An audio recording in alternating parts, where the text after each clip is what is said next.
at the moment, AI is in the board discussions, right? Basically, they need to say, what are you doing? So basically now at the moment, right, boards are asked by investors, what are you doing about AI? So they are asking the executives. So the executives will all do something about AI, and they will have a great story to tell. And on the ground, there's probably limited change. Eventually, some of the best insurers will actually use it and actually find something out, and then they will all copy it. Right. So I think that's probably what I would describe as a typical insurance curve. Basically, it's a little cynical, but actually probably not too far from the reality that you observe in many of the technology adoptions. Welcome to Pioneers, the show where we explore the intersection between humanity and AI. I'm your host, Ankar Patel. Over the last 10 years, I've built 3 AI startups, written 2 books about the subject, and I run a weekly AI newsletter. I also regularly teach and speak about the topic at conferences. This technology has grown faster than I think any of us could have imagined, and it's making us ask really important questions, such as how ethical is AI? What will this technology look like in a few years, let alone a few months? And most importantly, does it have the power to truly change the world? And what does it mean for you? On this show, I'll be interviewing the founders, operators, and pioneers that are introducing AI into their companies and industries. We'll be asking them the really heavy-hitting questions that make them dig deep into the core of what we do. And without further ado, let's dive into today's episode.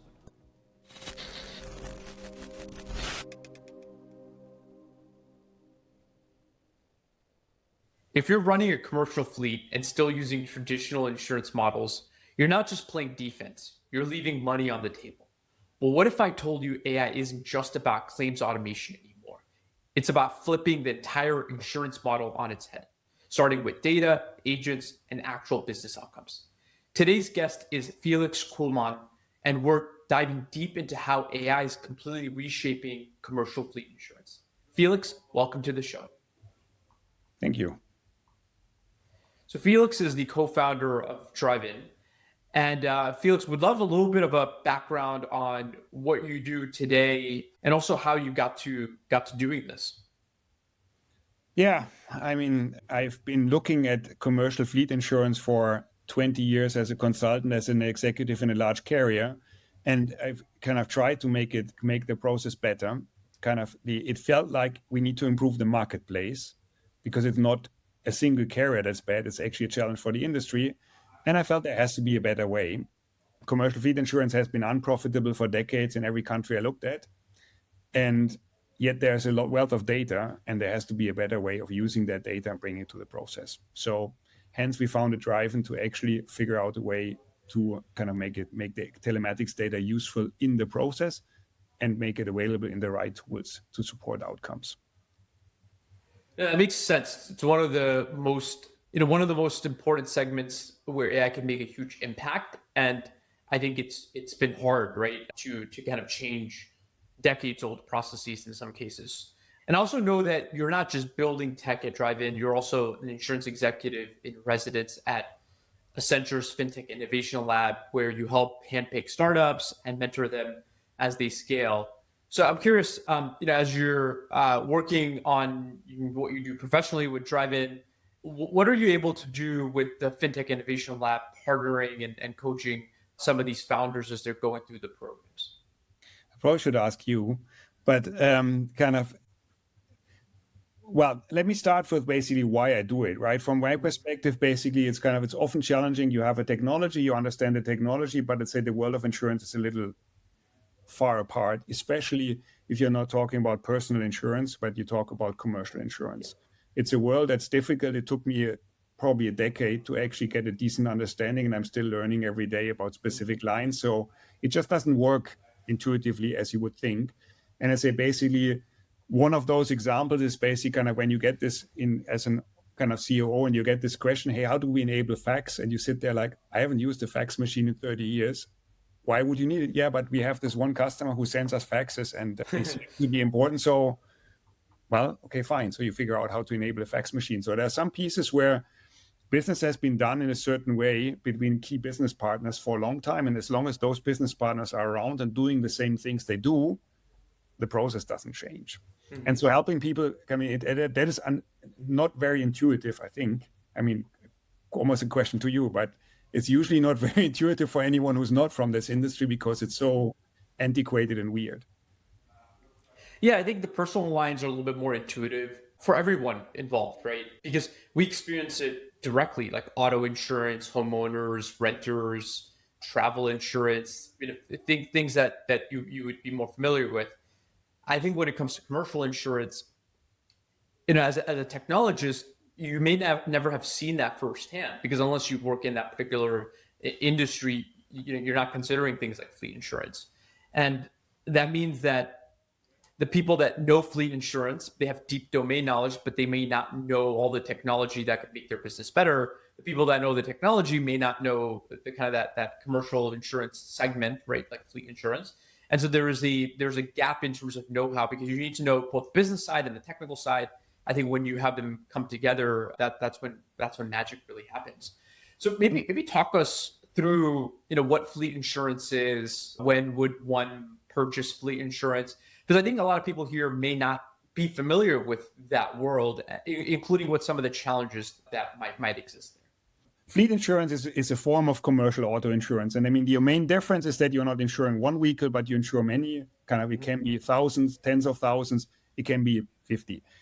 So it means you generally have, like, as a most simple you can think about it as a motor carrier who is running, FedEx, right? You think about FedEx and they are running basically all of their ground operation, basically in trucks.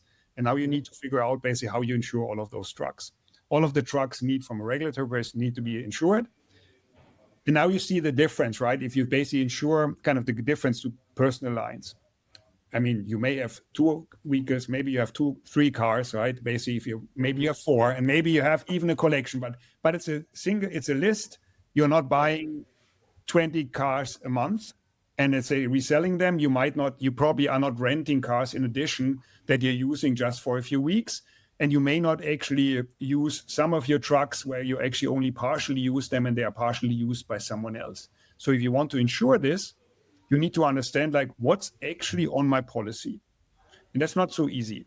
And the way it has been done historically was, you get a list, you count the vehicles on that list, you group it into light, medium, and heavy trucks, and then you multiply them by an average price, and that was your price.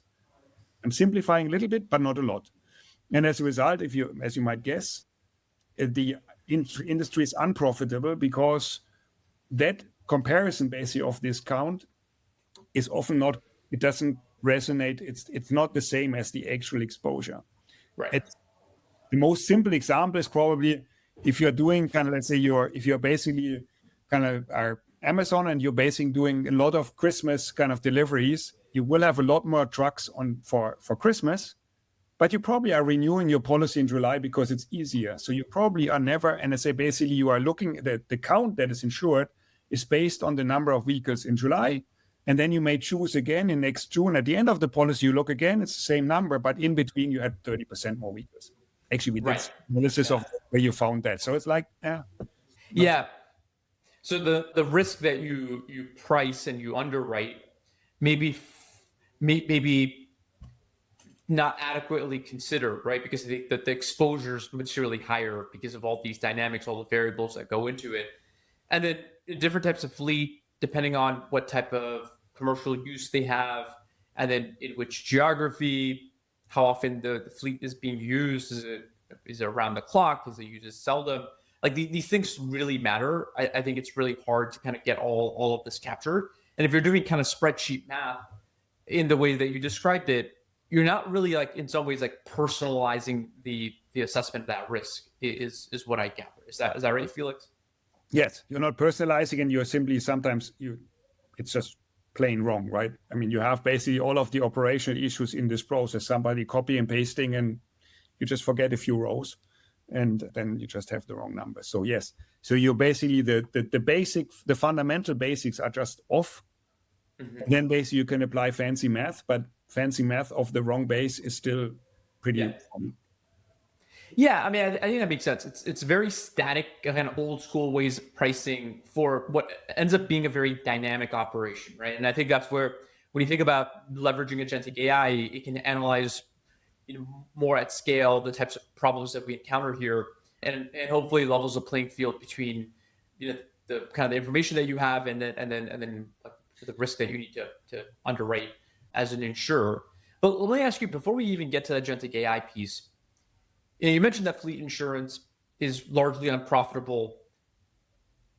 How does that business continue to operate as is, right? Because you think that if it were so deeply unprofitable that the carriers themselves would stop offering that as a product, but perhaps there are other dynamics at play that keep fleet insurance like as is, without the pricing being more reflective of the risk that's being taken on. Yeah, I mean, it's one of the mysteries, kind of, right? So fundamentally, I mean, they're usually kind of like the industry, kind of, it's mandatory, right? So it has to be insured first. Second, you can do a lot of money, kind of, right? And then there are some people, there are even some startups that are valued on premium multiples, right? I mean, they are not asked about their profitability, right? And they may run at a 180 combined. I don't know how they run, but as long as you find an investor who's dumb enough to do it, it works. So practically for the large insurers, basically, it's not that everyone is unprofitable. There are some people who are profitable, and you can do this in multiple ways. You can simply, old school way, basically, you simply insure only the vehicles that are on a schedule. So you tell me what vehicles are there, and I do it. It's kind of labor intensive, but it works. So now basically, or you basically just insure if you are the kind of the number 1, 2, 3 in the market, and you just get the best risk or the risks that you want, and you know what you're doing, you're fine. You will see a lot of other insurers that are coming in and out of the market, and then you come into the classic adverse selection effect. There's always an idiot who gets it wrong, but that's the one who wins, right? So if you are kind of for those critical risks, fundamentally you're back to insurance basics in that sense. Mm-hmm. That if you get it wrong, then you will systematically win on the bad account. Yeah, that makes sense. And I think that there now potentially is a better way of managing this, right? So it allows more companies to price the risk more properly. So let's take a step back. I think agentic AI has been obviously a very, very buzzy, trendy word this year. I think vibe coding might be even buzzier, but that's on the coding side. I think agentic AI applies a little bit more broadly. But you hear things like autonomous workflows, AI co-pilots, AI agents. What does it really mean in this context? I think, basically, we need to go back to why was it for fleet insurance such a challenge, right? So fundamentally, basically, fleet insurance is probably $100 billion, and let's say market or so. So it's not small, but it's also not one of the. So for every insurer, it's probably a small part of their book. So any automation effort will focus on everything else. And then fleet insurance is one of these things. It's kind of annoying, but it's not big enough that you want to spend true money on it. So you basically, probably in most cases, it's still run in the pricing models are run in spreadsheets, and the data is fed into this. So what you need to lower, kind of like basically, right? To make it better, you need to lower the cost of applying technology to it. And I think agentic AI, and it's basically kind of modern technologies essentially allow to do this at a lower cost. So you can basically you can adjust the intake centers and so on to kind of deal with high variation in the process and a relatively a small scale for each of the process variations. I think that's fundamentally why AI is probably for this one can be in kind of an interesting one. But it requires that you get to figure out basically how you can actually put the right data context. So how do you build the pipes correctly so that the data flows correctly, as it is very variable and it's actually not. It's hard. Let's say the context is not generally available. Is probably what I'm kind of. Yeah. I think so much of getting this right comes down to context engineering, which is, does the AI have good visibility on the data that it needs to see in order to go through the decision-making process? And that may also involve data around how this type of work ought to be done. So you basically have human professionals that do this for a living and do it very well. They've provided examples for the AI to learn from. So the AI then has basically coaching or feedback that it can ground on. And then it can then take the new information that it has, the kind of the newer underwriting submission, for example, that it needs to take a close look at, and it can apply the prior guidelines with the coaching that humans have supplied to do it well. But that if you don't get that context right, you don't have the right data supplied to the AI, then the AI won't be able to do a good job, because it is a very specialized thing, right? It's like not any underwriter can just come on in and price this risk. I think insurance has such deep domain expertise that the AI needs to be privy to in order to do its job well. I would agree with that. So let's talk about the types of work that we could hand off to these AI agents, because I think a lot of people are viewing these AI agents as a form of AI labor. So it's like an AI employee that you've trained to go and do some work.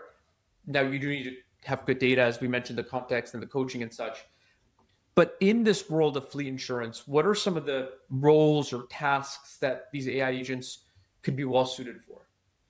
I mean, I would probably start with, and I mean, maybe we abstract from the fleet insurance as such, because I think it's kind of, there's a model that you can apply in general. So basically kind of for many years, based in insurance, kind of, let's say, tasks were split between what an underwriter does. And typically in a large US carrier, you would have an underwriter, UA. You probably have some offshoring kind of roles. And let's say basically you have roles kind of that are skilled, kind of, let's say, less skilled.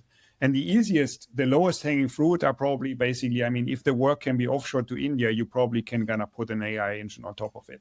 You may want to do some pieces, but I'd say basically kind of a lot of those kind of, let's say, the scope of work that has been already essentially kind of standardized in that way, that should lend itself to actually kind of train an agent to do this. In most cases, you want consistent, standardized execution with context. So you want kind of the challenge on some of those was that there was not enough context, but let's say, or that the people were kind of, let's say, basically kind of, you couldn't build a rule for all of the variations. So there was too much variation. That problem should be solvable.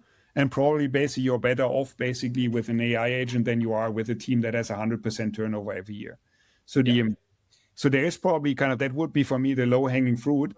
And then basically the question is basically how do you make kind of how do you make the underwriters kind of stronger in applying the pieces and essentially just kind of make them smarter? So there we are more like in a co-pilot type situation where you almost like kind of let's say basically provide the information as context and then use it kind of to make it available. I think a lot of that kind of is probably, there's some of it with AI, but it's kind of basically how do you build it into their context and help them to do some research on kind of some of the companies kind of that may kind of things that may have been available before, but basically kind of just make that the research pieces more relevant because you apply more context and let's say basically make it easier in that sense that it's that is at the fingertips. Yeah, it's pretty interesting the way you framed it, right? There's like that one bucket where it's like you've defined the process. Maybe it's something that you would offshore to places like India. And that is something that is really well suited for, in some ways, like a more autonomous AI agent to do work. So there's potential for automation. Maybe it's simpler. Maybe the standard operating procedures to do that work are more clearly defined, right? But it's more formulaic, something that can be handed off. And that's where you get this like autonomous agent.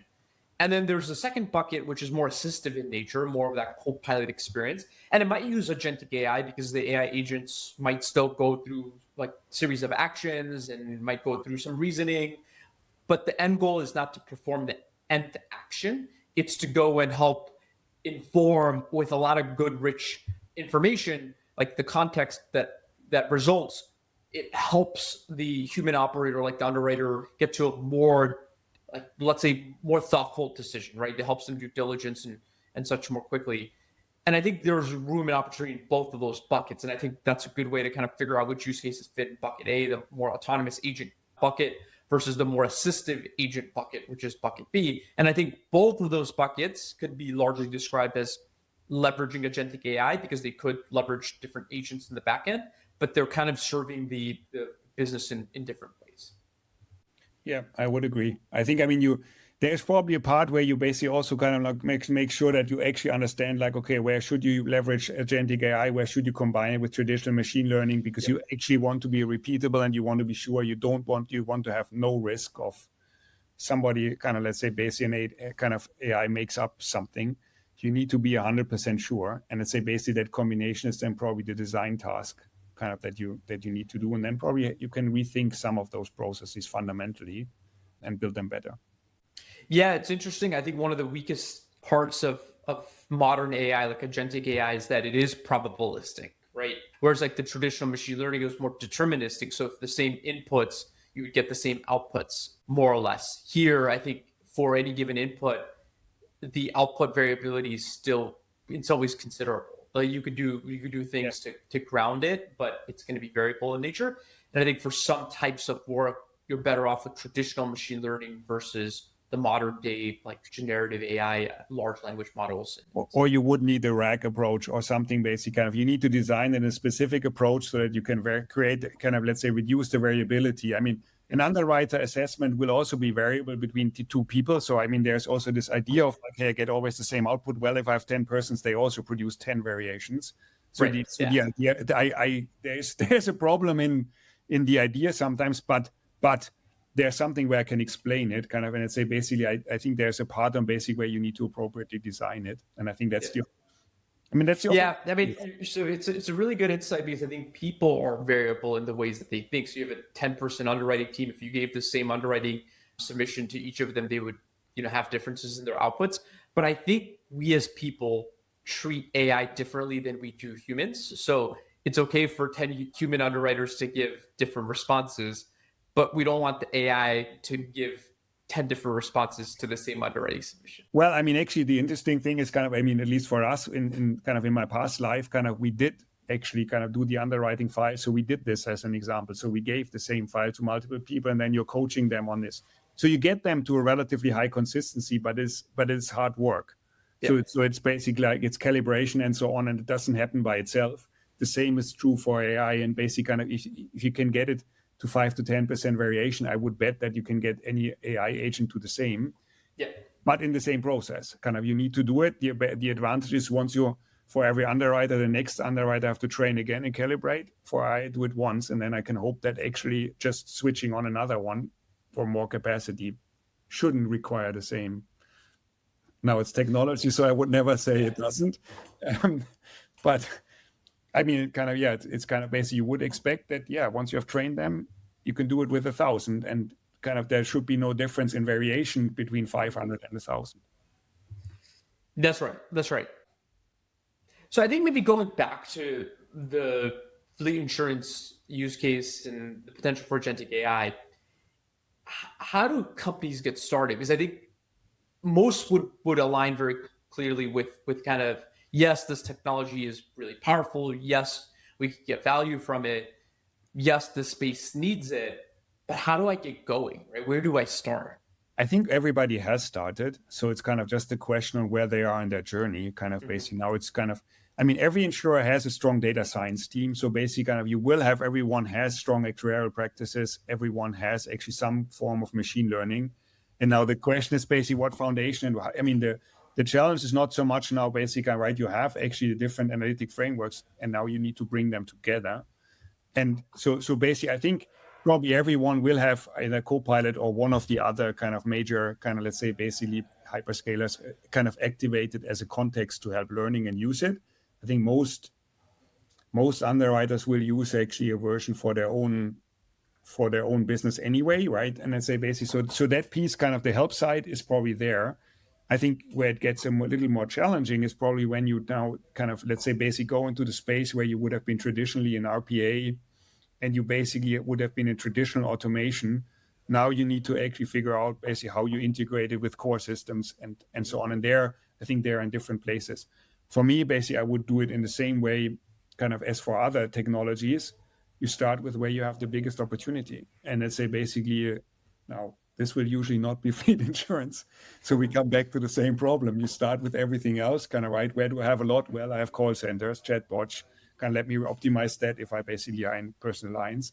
Yeah. If I'm basically in fleet insurance, I probably have kind of, let's say, all of these kind of basically kind of, let's say, the small fleets. Let me do those first. And then eventually, maybe I get to the others.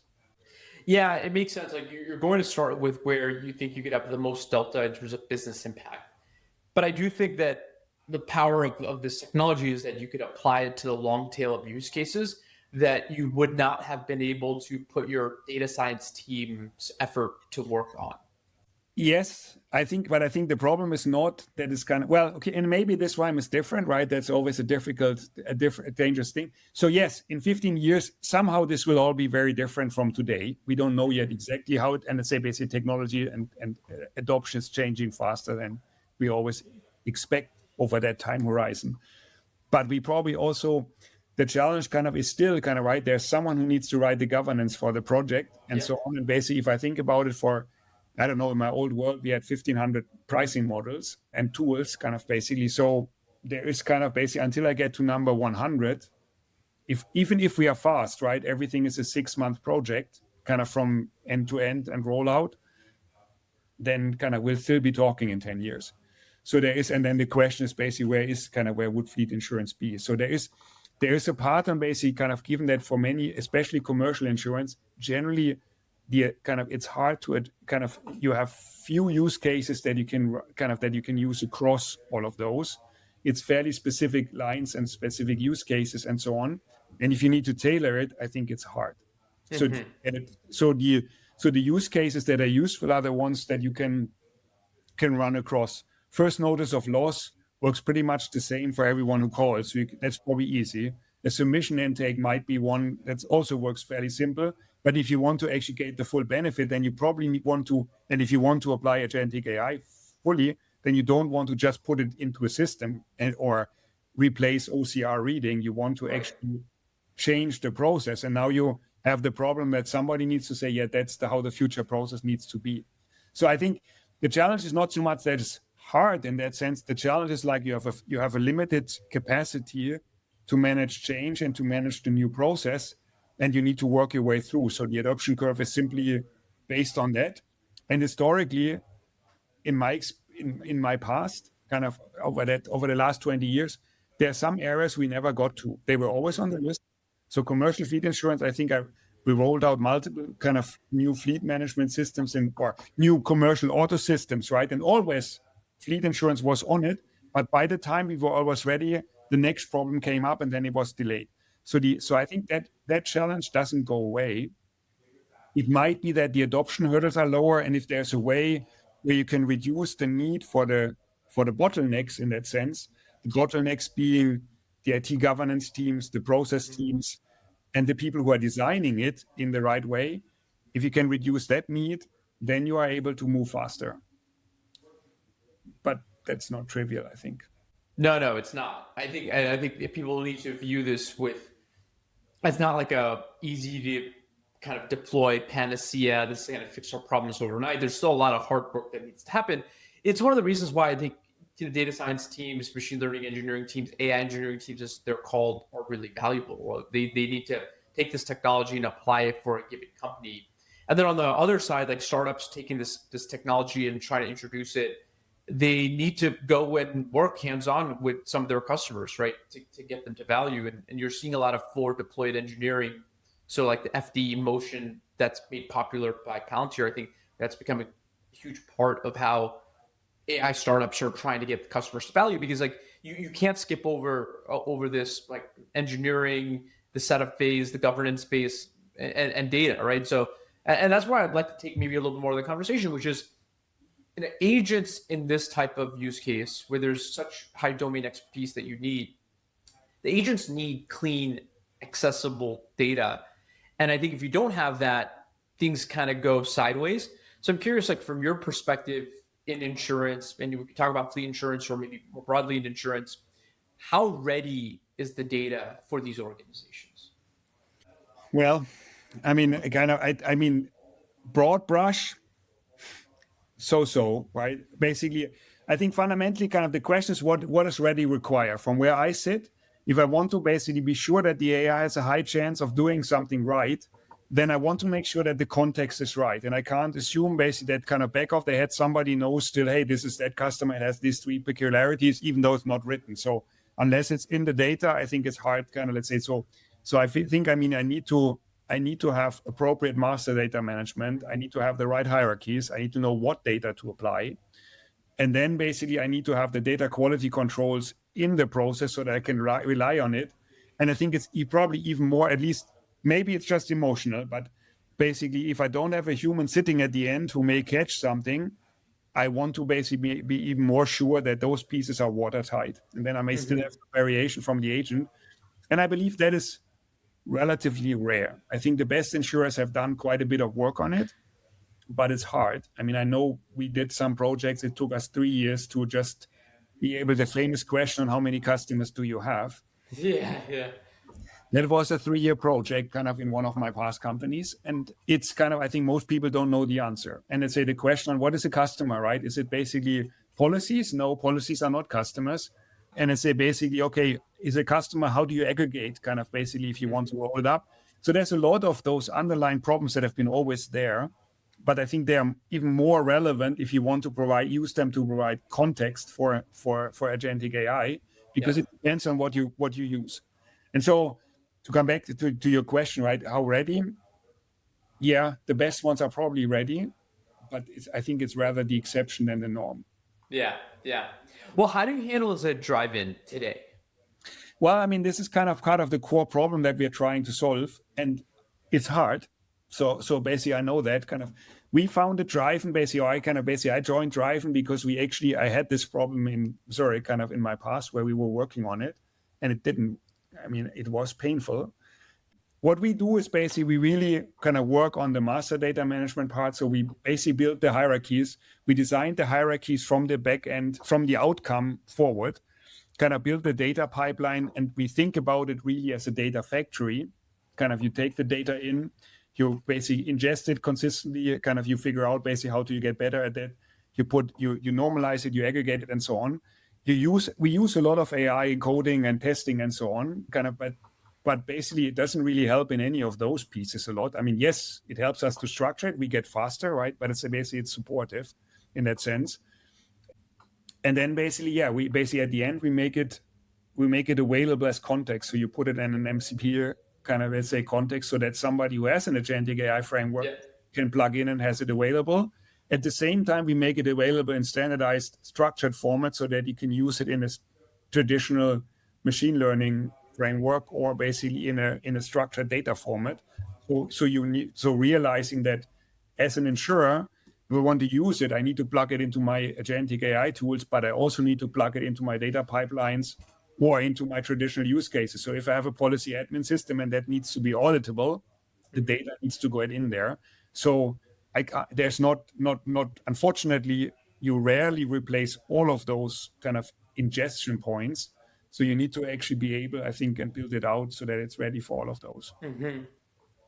Yeah, I mean, I think you need to be very methodical in how that data gets prepared, stored, and then accessed. And I think things change over time, like MCP as an example, right? That's become really kind of the main way to go and standardize some of the availability of data for agents to use, and then be able to control what happens with that context, and then basically control kind of the usage of a lot of that. So, and I think it's important to go and use these techniques and tools and frameworks to go and keep building on that, because the more your data is in order, you're going to be in a better place as an organization to leverage some of the newer technology that's coming online. But if you haven't done already the hard work to get your data in order, and you're scrambling to put it in order, that's going to be a setback for you in terms of, like, you're not going to be able to move at the same pace as maybe your peers that have spent a lot of time getting the data house in order.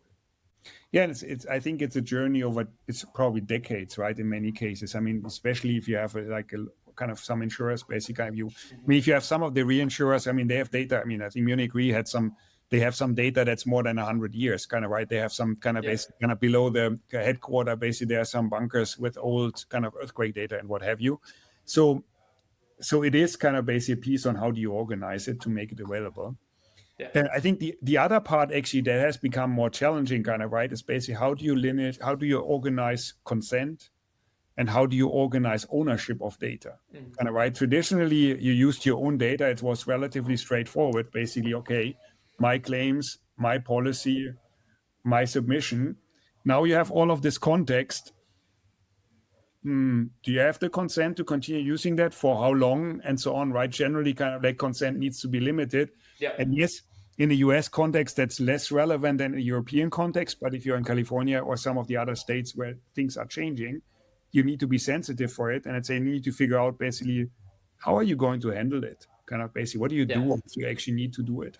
Yeah, I think that's exactly right. All right, so I think we've spoken a good bit about existing businesses, particularly enterprises that have been around for decades, centuries in some cases, and getting their data house in order to leverage agentic AI to go and help with some of the work that needs to get done that perhaps is requiring too much people effort. Maybe let's go to startups that are trying to carve out opportunities in the space, especially given your role at the FinTech Innovation Lab. And I think my number one question to start with is, given your position there, what are you seeing right now? What are some of the top trends or even some top mistakes that you're seeing startups make as they try to break into this space? Yeah, I think, I mean, I feel you see a lot of hype, which means a lot of things get funded, right? And that might be all right, basically, but the challenge basically kind of in general, kind of let's say basically kind of the challenge remains understanding the domain and understanding the business problem, right? In the end, AI doesn't matter if you don't have a business problem or business opportunity that you want to resolve, and then AI helps you or it doesn't. So starting from the business opportunities, that's relevant, unless you are an enabler across the board. So yes, there are some that are cross kind of platform plays where you enable agentic AI and somebody will maybe use this.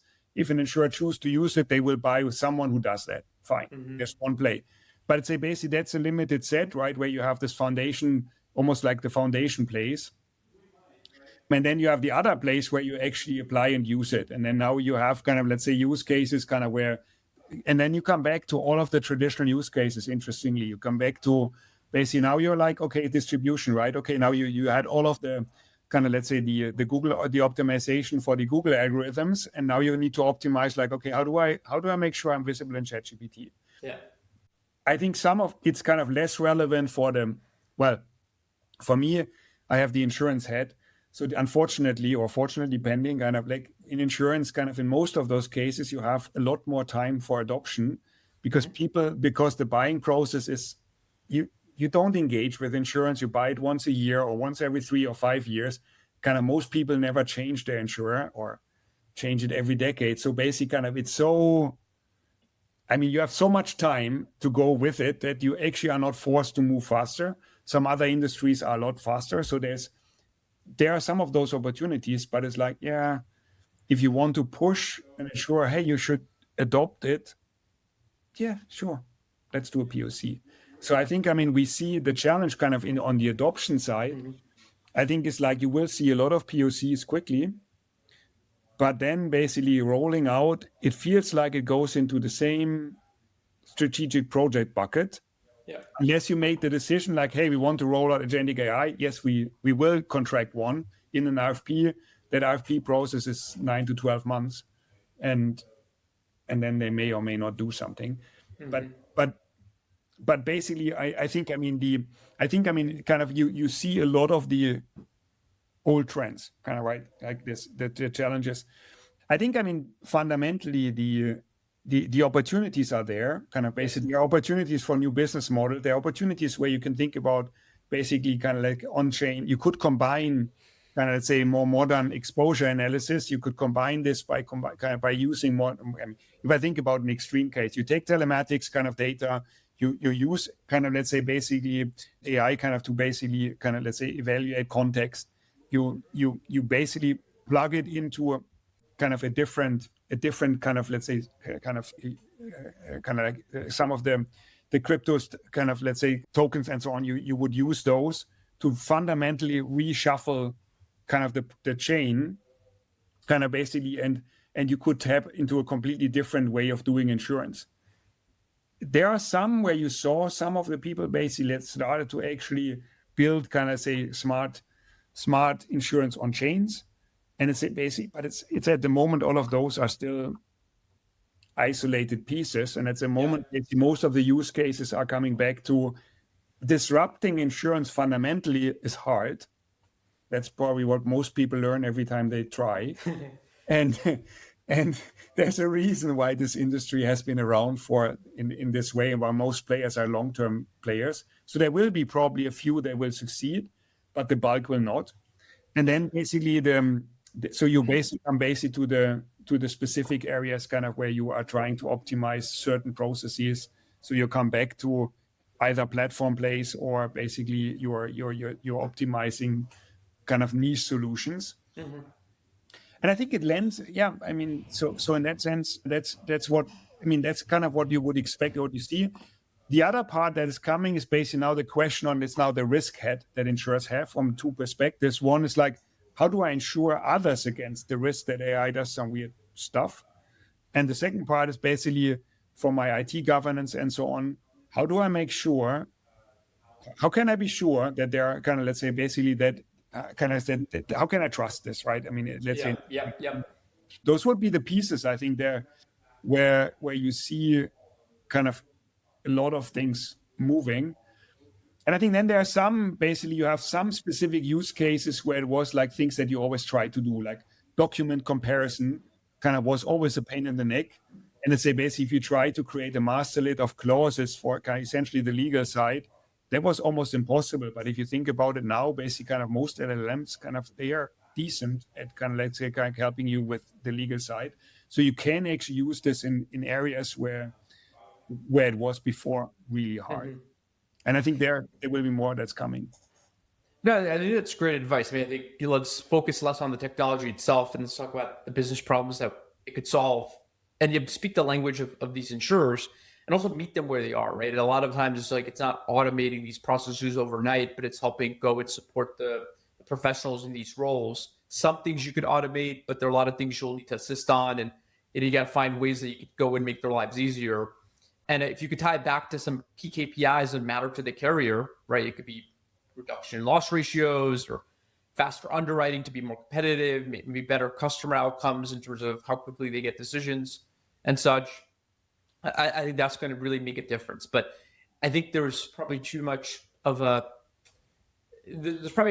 premium being applied on like just AI this or AI that or AI features here or there. I think that premium is going to dissipate because everyone's going to have more or less like the same toolkits to use. And then it's about who's using the toolkits better to serve the businesses that they work with better in a collaborative fashion, right? I think that's the one thing we're learning with AI. It's like, it's not just another piece of software you just add as a line item. You need to find ways to leverage it more fully in the companies that partner and collaborate in order to help maximize the investment that their partners essentially make in their technology will be the ones that win, right? So that very tight partnership, collaborative motion, I think, is pretty critical here.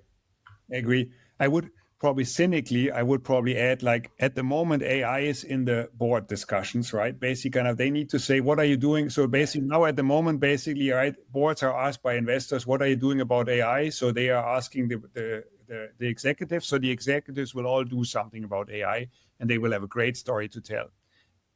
And on the ground, there's probably limited change. Eventually, kind of some of the best insurers will actually use it and actually find something out, and then they will all copy it. Right. So I think that's probably what I would describe as a typical insurance curve. Kind of basically, it's a little cynical, but actually probably not too far from the reality that you observe in many of the technology adoptions. I mean, I would agree with that. I think that every company feels pressure, board and investor level down to have work in AI, right? Things that they're doing on the AI front. And sometimes it is messaging and positioning and hoping to put together a strategy, but then the ground game looks a little different. And I think that ultimately the ones that win at the ground game, the execution itself, they're gonna be the best off. And sometimes, like, people that haven't figured out their ground game, they're just gonna copy playbooks that they see that are emerging. And in many cases that may work, right? So I think there's one example for us was basically, I mean, we had some discussions basically with the adoption, and they said, yeah, look, sorry, we have no money for any projects. But if you can claim that this is AI, sure, we have a project for that. We can start tomorrow. And we're like, okay, we are still solving the same problem, right? So basically it wasn't, so in many of those conversations, there is a specific pot set aside, kind of basic kind of pot of money, pot of things, kind of, so there is a part that drives the hype then, right? So you, in many cases, you may then try to figure out how you solve the same problem you tried to solve yesterday. Now you just try to make sure that there's some AI involved. Sometimes it may be useful, but sometimes it may not be. It just means that this is a corporate project pool that's available for it. Yeah. Well, amazing, Felix. So I really appreciate the conversation. Maybe one last piece for our audience. And if you're running a small sized carrier, right? Let's just say you're doing like a 50 vehicle fleet right now that you want to go in and price. What are some of your recommendations for some of these operators in terms of how to leverage some of AI, right? How do they really get started here? So you mean an insurance carrier, kind of basically when we, or are you thinking about a fleet? Let's talk about both sides. So a fleet operator that's looking to basically get insurance policy on their fleet. So that's on one hand. And on the other hand, let's talk about what the carrier should be doing to go and leverage some of this capability to go and price risk better. So I think, well, I mean, for the carrier, I would say for the fleet, I would say, look, the first part is basically you need to continue to manage your risk well, right? So basically, you have two problems. First of all, you need to be a better risk than average. If you want, assuming you want to have a decent price and good coverage, you need to be a better risk than average. So fundamentally, that's what you need to do, and then you need to get credit for that. So you need to do two things. Basically, for the first one, to be a better risk, basically, I mean, you can use kind of, let's say, AI tools to help you coach it. There are basically many of them available in telematics platforms. I mean, they're using them today. Basically, they evaluate kind of, let's say, basically, I mean, kind of telematics data. They're evaluating video data and help you to get insights. And you need to use those insights to select drivers, to help them, coach them, and make them better. And then probably also kind of, let's say, help you to manage the fleet appropriately in terms of maintenance. So that's kind of, let's say, basically the one side. You become a better risk. The second part is basically, well, and I would say basically, I make sure somebody looks at Draivn, but kind of basically, kind of you need to make sure that that information is available to an insurance carrier. On the other hand, kind of to actually kind of be able to evaluate you properly. So kind of basically make sure you have a broker that actually can articulate that, understand that, evaluate it, and then basically help you to find kind of some insurers that are recognizing kind of that you manage your risk better, so that you use telematics, that you use insights, that you basically, ultimately have better outcomes. And as a result, you get better premium.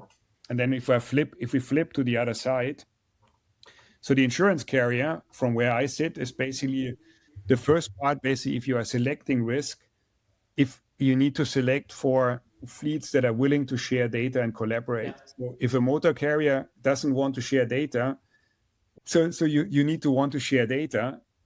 You are an adverse selection if you are not. And then use it appropriately. And let's say that means you need to be able, and you can use kind of, let's say, basically kind of given the variation of trade data that's out there, kind of use something like Draivn, basically kind of to connect to that information, and then plug it into your process. And then basically in your process, kind of you can kind of use kind of contextual AI to make it easier for an underwriter to kind of have additional information so that you actually leverage this.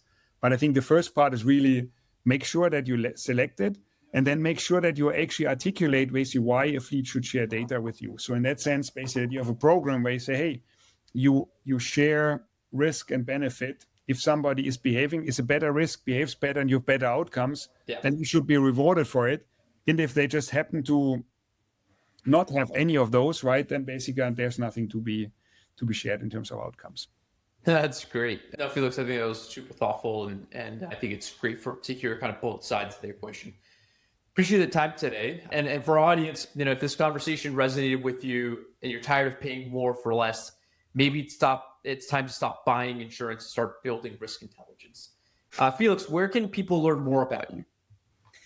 Well, I mean, for learning more about Draivn, is basically come back to kind of, let's say, our homepage, draivn.com. Basically, I mean, that's where you can learn what we do, and basically how I try to solve with my co-founders, how we try to solve kind of let's say the fleet insurance marketplace and make it better for all of the ecosystem participants. Amazing. Well, thanks for being here. Thanks for the time today. And for everyone who's watching, please subscribe and share your thoughts in the comments. Thanks, Felix. Thank you.